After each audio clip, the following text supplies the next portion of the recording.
mọ̀ wá ga o nígbà tó lóyún fún Táyé tó lọ gbé fún Kẹ́hìndé kì í wá ṣe pé olóyún fún Táyé nìkan ó mọ̀ ṣe o ẹ̀yin náà fún wa lára yín ẹ fara balẹ̀ kẹ́ ẹ máa gbọ́ voice note yìí voice note ni wọ́n play kó lè bá a yé yín dáadáa.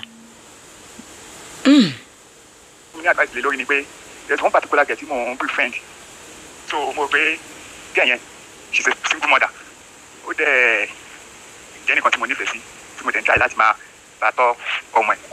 so ọmọ ẹ̀ yẹn tí ó dẹ̀ ń tọ́ yẹn ọmọ yẹn jẹ́ ọmọ kan tó yẹ pé ó like mi ó máa ń pè mí ní daddy daddy daddy everybody kan believe pé èmi mo bí tí wọ́n expect pé èmi kọ́ mo bí but that particular girl mo ń date ẹ̀ ó tún wá ń date ẹ̀ nìkan tí mo mọ̀ bọ́ mi ò ṣáà sọ̀rọ̀ so nígbà tó tó táìmù kan ó ṣáà travel ó lọ ṣiṣẹ́ ibì kan ibi tó ti lọ ṣiṣẹ́ yẹn gẹ́ẹ̀ máa tó ń date yẹn òun ni ó ní access láti máa lọ sí ibẹ̀ dáadáa torí ẹni ẹ onímọ́tò ni ó ń ṣe transporter ni so ó máa lọ mi ò dẹ̀ ráyè site job lèmi ṣe so ṣé màá ṣe àkóso táìmù àti máa gba àmà wa ẹnìkan lọ so for more than 8 months 10 months this girl mi ò fojú kan rárá tí n bá pè á náà wọn ò ráyè tí n bá pè á náà wọn busy kí n get to know pé òun àti máa yẹn náà jọ wà so mo dẹ̀ ṣe kí ni mo gbàgbé ẹ̀ so but ọmọ ẹ̀ kékeré tí mo sọ yẹn ọmọ ẹ̀ máa ń wá mi wá dáadáa jẹ́ pé several times ìmì àtọmọ ẹ̀ máa ń ríra torí pé ibi tí mo ti máa ń ṣeré tí máa kó ní site kò jìnnà sí ilé ẹ̀gbọ́n ọ̀gẹ́ yẹn tó fi ọmọ ẹ̀ sí so later after that 10 months ní December ó ṣá wálé wọ́n á tún wálé wọn àti àwọn èèyàn ẹ̀ wọ́n ṣá sọ pé ó ti wálé fine so ní December 20 èmi àti ẹ̀ ríra àjọ sọ̀rọ̀ nítorí àjọ sọ̀rọ̀ yẹn a wà ní ibi tèmi àti ẹ̀jọ̀ máa ti jọ meet táwọn àti jọ ríra ní hotel so ó dẹ̀ ní okay kò sí problem ó dẹ̀ gbé mi jókòó máa ṣe jókòó ó dẹ̀ ní nǹkan tó ṣẹlẹ̀ ni pé wọ́n ṣe pé bóyá òun ò ní ìfẹ́ mi o ó ní but tí ẹni tóun fẹ́ òun lẹ́ni yẹn according to tí mo dẹ̀ ti mọ̀ ni pé ẹgbẹ́ ti sọ fún mi rí pé ó ti sọ pé ẹni yẹn ò tí ì bímọ ẹni yẹn ní ìdí ọmọ more than 13 years but ẹni ìsèmi ti bí obìnrin mo ti bọ́kùnrin ìyàwó dẹ̀ wà ń lé mi pé but kò ṣe pé bóyá kò nífẹ̀ẹ́ mi mo ní ó dà kò sí pé bóyá ẹni tó fẹ́ nìyẹn kò sí problem pé ó ṣàṣọ̀rọ̀ yẹn pé òun sọ pé òun nífẹ̀ẹ́ mi pé tóun bá nífẹ̀ẹ́ mi òun ò ní wá mi wá ìdí òun àtúndé kí ni àtúndé máa ríra but not to stand báyìí la ṣe wá fẹ́ ṣe mo ní kò sí problem pé kí ni àtúndé máa ṣe kí ni káàdì máa dé tara wa lóda kò sí problem oníwájú ẹ̀sán aláfọ́ lọ́jọ́ wọ̀nà àkọ́ni tó gbọ̀dẹ̀ nífẹ̀ẹ́ but tí o bá mọ̀ pé o ní ráyè má lè kí n máa àtẹ́ máa gbọ́ ọ̀tún tó bá mọ̀ pé o ní ráyè tèmi má lè kí n máa àtẹ́ máa gbọ́ ó dẹ̀ ní má wọ̀rí òfin lọ́kàn balẹ̀ so later aṣáájọ wà ní December yẹn on that particular day and sex so má ta bára wa sùn tán oníkálukú bá tiẹ̀ lọ tó ti sọ̀rọ̀ yẹn so mo dẹ̀ notice pé ẹ̀mẹ́ta lọ́sẹ̀ èmi àti ẹ̀ máa ní sex tí ó bá sí ààyè rárá a ní sex lẹ́ẹ̀mejì tí ó sì ààyè rárá so ìyẹn kọ́ ni issue but the only thing ni pé nígbà tó yá tó pẹ́ èmi àti ẹ̀ ṣàjọ meet ìgbà tó di January 5 ó pè mí ó náà òun ti rí period òun mo ní orí period mo ní ó dà kò sí problem period ẹ̀ ó ní ẹ̀ torí pé mi àti òun mìíràn meet ara wa ní alẹ́ àná òun ló jẹ́ kó rí period òun lé ní mo ní ó dà bọ́ èmi àti ẹjọ́ fẹ́ jáde ní èyí nàbí ọkọ̀ máa tẹ̀lé mi lọ síbì kan ó ní rárá òun ò lè lọ ṣùgbọ́n sọ fún mi pé òun ti rí period òun òun mo ní ó dà kò sí problem so èmi ṣáà chill out so nígbà tó parí period ẹ̀ ní bóyá 9 or 10 èmi àti ẹ̀ tún meet tó bàtà meet táwọn àjọ ń bá wọn sùn mo wá pè mo ní báwo la ṣe fẹ́ ṣe nísìnyí wá ti ẹni ìjọ wà for more than 10 months ó lóyún according to ó yẹ kí n máa bá oyún nínú ẹ nígbà tó bá dé àbí kó bí ọmọdé ni ó ṣáà ní nǹkan tó ṣẹlẹ̀ ni pé òun ò mọ nǹkan tó ṣẹlẹ̀ wípé wọ́n sọ pé òun ti fi ọkàn sí oyún yẹn jù ni àbí òun ti stress ni mo ní irọ́ ni gbogbo ilé tó sọ yìí o irọ́ ni gbogbo ilé tó sọ kémi àtẹ́tí bá wa sùn nísìn àbí òun lo prevention fún máa yẹn ni ó ní rárá òun ò lo prevention fún èmi àtẹ́tí máa ń bá wa sùn báyìí nísìn báà la ṣe fẹ́ ṣe báyìí tí èèyàn mẹ́ta ṣe fẹ́ dúró ní méjì ó ní òun ò mọ̀ mo ní ó dà kò sí sílẹ̀ èmi fi aṣọ ẹ̀ bóyá ká tètè wá nǹkan ṣe sí o èmi àtẹ́tí adó bá wa sùn yìí mi gbọ́dọ̀ bẹ́ẹ̀ sùn láàrin oṣù kan kó sọ pé lóyún o mo mọ owó ìmọ̀ tí mo jẹ mo gbọ́dọ̀ bẹ́ẹ̀ sùn láàrin oṣù kan tó bá ti bẹ́ẹ̀ sùn láàrin oṣù kan tó bá lóyún kọ́ lọ wẹ̀rí fún mi ni o ní ìdẹ̀fẹ́ mọ oògùn tó fẹ́ lò àfi tó bá lọ ṣe family planning ó dẹ̀ ní níwájú ọlá oníhùn mọ́ ní ìdá problem. Àǹtí mo tún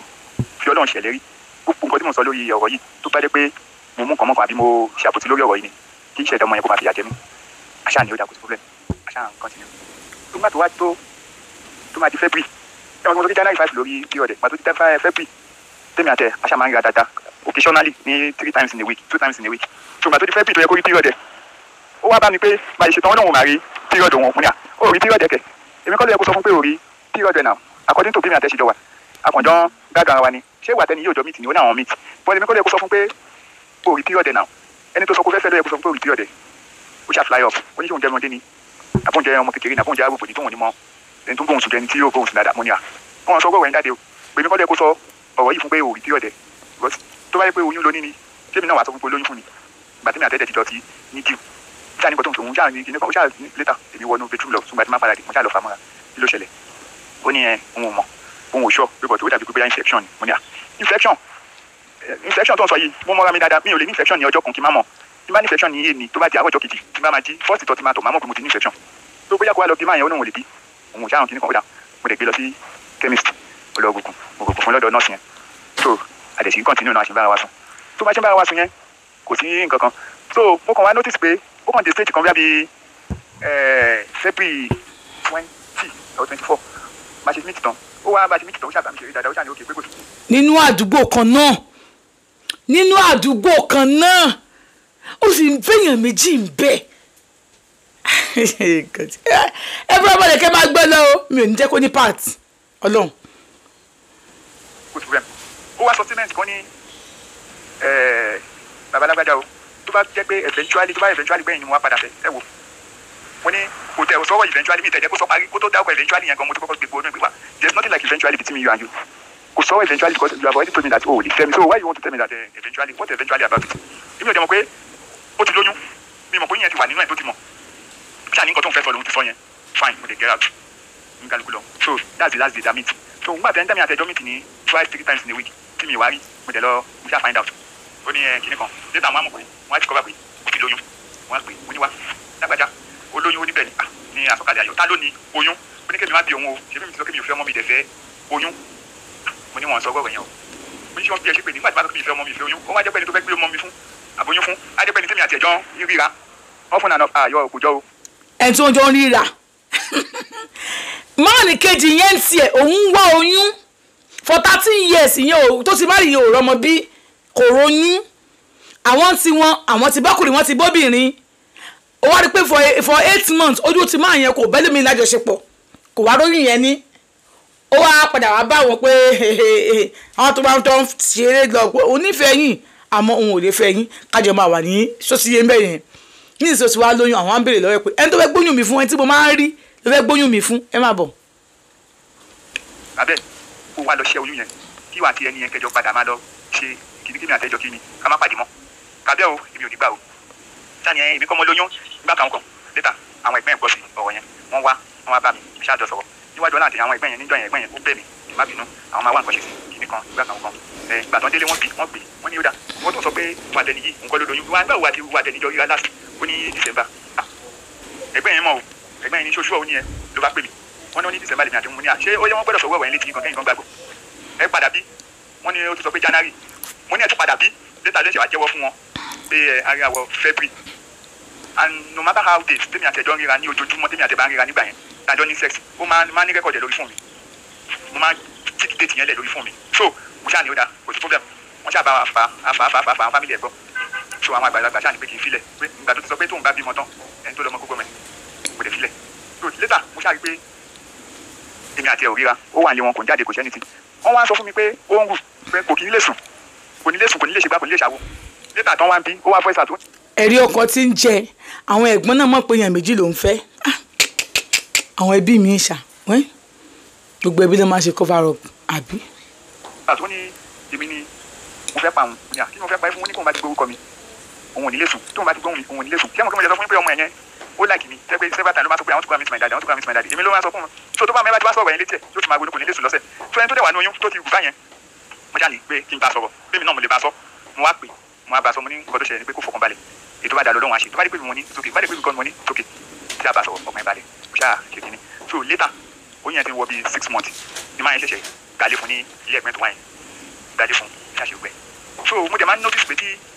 ìyàwó bá wà nínú mo máa ní symptoms kan tí máa mọ̀ gbogbo ara mi ṣá mo ṣá máa mọ̀ mi sọ débi pé táìmù tí ó lóyún yẹn gan ìyàwó lè mi fi lè sọ fún mi pé ṣó fún yàn lóyún ta ni òbí lè ṣe ń ṣe mi lè sọ mi ìtẹ̀wò lè sọ mi lè kí fún mi lè ṣẹ́ nítì mo ra gbójú bẹ̀ mi ìwòlẹ̀ jẹ́ kí bí máa fẹ́ sùn bí máa bọ́ṣọ bí máa bọ́ṣọ lẹ̀ láti máa rí nǹkan ṣe mí so gbogbo ọwọ́ mi gbà yẹn wo everything nígbà tó dẹ̀ yá bí mo sọ pé láàmì báyìí tó àwọn ọ̀rẹ́ mi dájọ́ ń jókòó mo ní ọmọ yìí bó ṣe wọ yìí bára mi ṣe sọ fún mi ọmọ yìí kò ní pẹ́ bímọ láàrin ọ̀sẹ̀ méjì yóò bímọ wọ́n ní kí ló ṣẹlẹ̀ báwo mo ṣe mọ̀ pé kó má wọ̀ yìí kò tó ọ̀sẹ̀ méjì yẹn bóyá bíi less than 13 days or 12 days tí mo sọ̀rọ̀ yẹn ó bímọ gbàgbọ́n tí mo bí twins ọkùnrin méjì kò tó ọ̀sẹ̀ méjì yẹn bóyá bíi less than 13 days or 12 days tí mo sọ̀rọ̀ yẹn ó bímọ gbàgbọ́n tí mo bí twins ọkùnrin méjì wọ́n rò pé ó bí twins mo ló dà kò sí problem mo bá pe àwọn ẹ̀gbọ́n mi tí wọ́n wà lẹ́kọ̀ọ́ ètò jẹ́ ẹ̀gbọ́n ètò tó jẹ́ ẹ̀gbọ́n sí mi náà àwọn ìbejì mo bá pè wọ́n pé mo máa bí ìbejì o kìíní kan wọn tẹ̀ tí jẹ́ ti sọ̀rọ̀ tán ni wọ́n ti ń dùn pé ìwọ ló padà bí ìbejì yìí mo ní ní wọ́n gbé fún mi àwọn náà ṣeré ni mo ní ó dà kò sí problem nǹkan tí mo ṣàtọ̀ fún yín ni mo ti sọ fún yẹn àwọn àbúrò mi náà gbọ́ gbogbo wọn ṣàgbọ́ wọn ṣàní ó dà kò sí fún yẹn ìgbà tó ti wá gbé ọmọ lọ sí ọ̀dọ̀ máa yìí ló take care cs náà ṣe fún ó rẹwọ ọmọ ó sanwó cs ó gba owó ilé fún ó gba gbẹ fún ó dẹ̀ ti believe pé òun lòun ni ọmọ náà nísìnyí ẹni tẹ́mi àti ẹ̀jọ́ ń ra lójoojúmọ́ ní ìmọ̀ bí mo fẹ́ ṣe ó ti wá jẹ́ bíi pé ẹ̀dùn ọkàn ó jẹ́ bíi ìbànújẹ́ ọkàn sí mi tẹ́ pé wọ́n á máa wò pé ẹni yìí ó kó àwọn ẹ̀tọ́ mi sọ́wọ́ tí mi ì dẹ̀ sọ pé mi ì lè tọ́ wọn báwo ni fẹ́ ṣe báwo ni fẹ́ gbọ́ wá jẹ́ ìwòlù fún mi ní gbogbo gbà wọ́n á wò pé ta ni mo fẹ́ fi gbogbo ẹ̀ lọ́wọ́ ìlọ́nà lọ́wọ́ tó mo kàn wá rí inú àwọn ọ̀rọ̀ tẹ́ máa sọ yẹn wọ́n á fẹ́ kẹ́ advice mi nísìnyí mo fẹ́ ṣe DNA test àbí kí n má ṣe DNA test àbí kí n kàn máa wò ó hàn torí kò tẹ̀ fìgbà kan yé mi àwọn kan máa ní tó bá ṣe ilé ò ní dáwò ṣé ìyàwó ilé ò bá gbọ́ nǹkan ṣé kò ní dálé mo wá wò pé lóòótọ́ náà wọ́n ní obìnrin jẹ́ pé méjì kò dénú wọn ni but kò possible náà mi ò tọwọ́ jẹ èmi ni mo bọ́ lé náà mi wọ́n ṣe ojúṣe mi ilé tí mo dẹ̀ kọ́ ibẹ̀ náà ń gbé tó kí náà fẹ́ sọ fún mi pé ṣé yóò lé mi kún lé ni but kò tẹ̀ yé mi tó ìmọ̀ tó kàn fún mi lẹ́ tó kàn ṣe ẹ̀dùn ọkàn fún mi ni pé bí gbogbo táwọn máa ṣe máa rí ẹni yẹn ní gbogbo gbà tí ó máa tó ọmọ mi dẹ̀ máa wà nínú ilé ọmọ yẹn ò tí pọ̀jù kan báyìí o wọ́n máa pọ̀jù kan ní November báwo ló ti máa wà ń bẹ̀ tádẹ̀ kó àwọn ọmọ mi tá máa tó kóhun lóní tí wọ́n jẹ́ kó mọ̀ báwo ni fẹ́ ṣe mo fi ní kí n advice mi lé lórí. Advice wọn kí ni kò ṣe kó lọ ṣe DNA test ẹ̀ náà kó má ṣe ẹni tó wà ní tí ó wà tó níyàwó for good 13 years tí wọn lóyún tí àwẹ̀ ò dẹ̀ bímọ tí kò rọ́mọ bí ṣé kò tí ní àwọn girlfriend ń ta ní ó ti ní wọn rí ó ti mọ nǹkan tó ṣe òun for that 13 years ó ti mọ̀ pé sperm òun sàn ó ti mọ̀ pé òun ò lè fóbìnrin lóyún nígbà tó gbóyún lọ fún ó mọ̀ pé òun kọ́ lòun lóyún elédùn à ń gbọ́ àmọ́ ó gbà á nítorí pé ó nílò láti di kẹ́kẹ́ máa pè òun ní bàbá alágbájá ẹ̀yin obìnrin mi ò kí mọ nǹkan tó máa ń fà fún yín wẹ́n oyè yín nǹkan tó máa ń fà èmi ni òye advice wọn ò kí ni kí wọ́n ṣe.